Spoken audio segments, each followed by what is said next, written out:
सभी को जय मसीह की।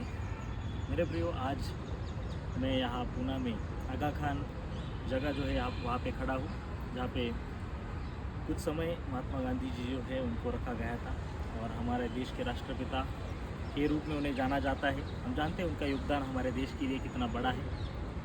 और आज मैं आपसे उनके जीवन को लेकर बात करना चाहता हूँ कि सच में उनके जीवन में उन्होंने जो सत्य की राह चुनी और जो अहिंसा का मार्ग उन्होंने चुना, वो कहीं और से नहीं लेकिन पवित्र शास्त्र से चुना। अगर आप उनके जीवन के बारे में पढ़ते हो तो पवित्र शास्त्र की कई बातें हैं जो उन्हें बहुत पसंद आती हैं। जैसे मत्ती रचित सुसमाचार उसका 5 अध्याय, 6 अध्याय, 7 अध्याय, ये उनके सबसे पसंदीदा अध्याय थे।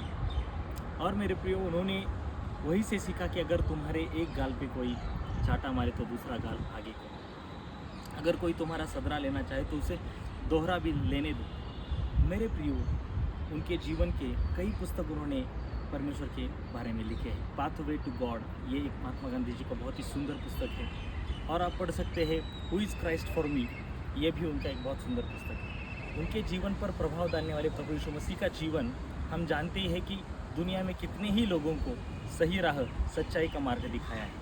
और इसीलिए उन्होंने हमारे देश की क्रांति में भी इन बातों को लाया, अहिंसा के मार्ग के साथ सत्य के मार्ग को लाया और उन्होंने उसको अपने जीवन में जिया भी। तो यही बात मैं आपके सामने रखना चाहता हूँ कि अगर आप चाहते हो तो हम भी इसी मार्ग को अपनाएं और परमेश्वर में आगे बढ़ते जाएं। यही परमेश्वर की योजना है। परमेश्वर आपको बहुत ऐसी आशीषित करे। जय मसीह।